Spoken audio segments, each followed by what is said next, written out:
rose up like usual at 6 o'clock or so, and then had my routine. Went to college by about 8 o'clock. Did my rounds, and by 8:30 we had our rounds, and after that we went to the operating room. We had a couple of surgeries posted that day, and it was while the operation was going on that suddenly I got a call saying that there is a telegram waiting for me at the post office. I find a telegram saying that my sister is serious, in a serious condition. So I immediately ring up my brother-in-law in Bangalore to find out what happened. It was evening time and they were traveling on a bike. Suddenly a truck appeared and hit them from the rear. And my brother-in-law fell to the roadside and my sister fell onto the road. And the truck went over her, badly crushing her. And she died an instant death.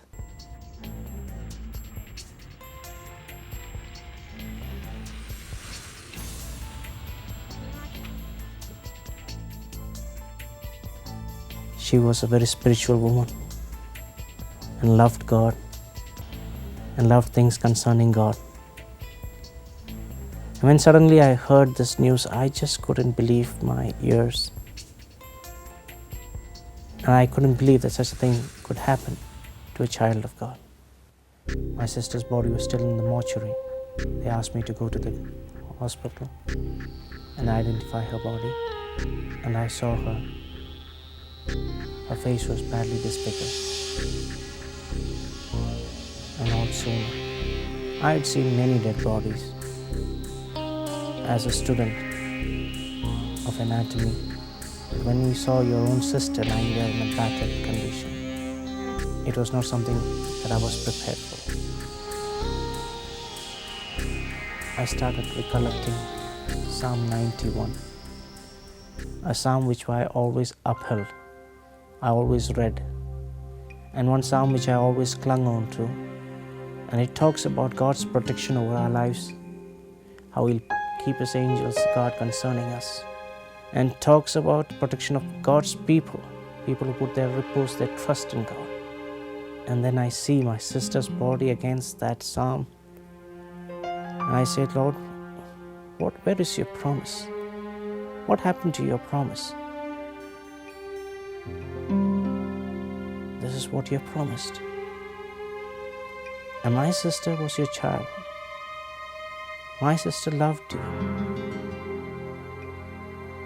Where is the promise that you have said in her life? I used to avoid church and prayer partners and prayer meetings. Suddenly they had no meaning to me. He seemed to be a cruel God.